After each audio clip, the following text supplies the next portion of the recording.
Welcome back. This is Eitan Shalom with part 3 of my series on the use of pungent herbs and spices to stimulate and preserve digestive fire or Agni in the presence of heavier sweet foods such as starches, proteins, and fats. And where we left off was I was talking about my favorite sweet spice, cardamom.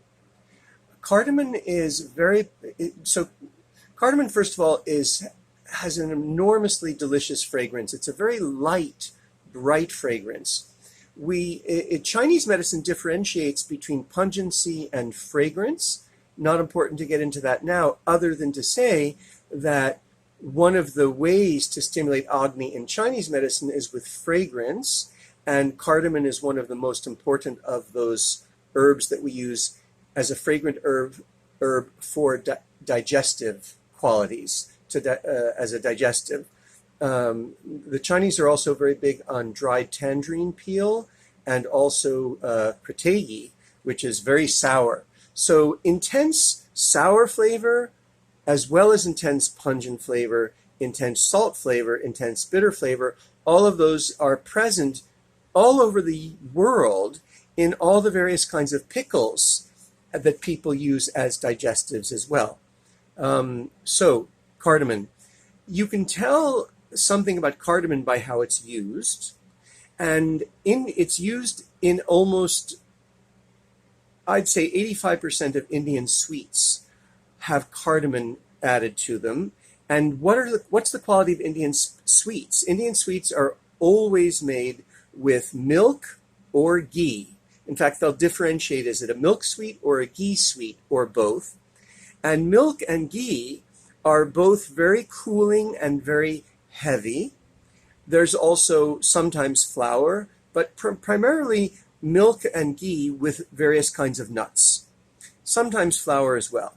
And so cardamom is the spice, sometimes saffron as well. But rarely will you see clove or cinnamon. Primarily cardamom, sometimes saffron. In South India, they'll also sometimes in sweets use a little bit of ginger and or a little bit of cumin.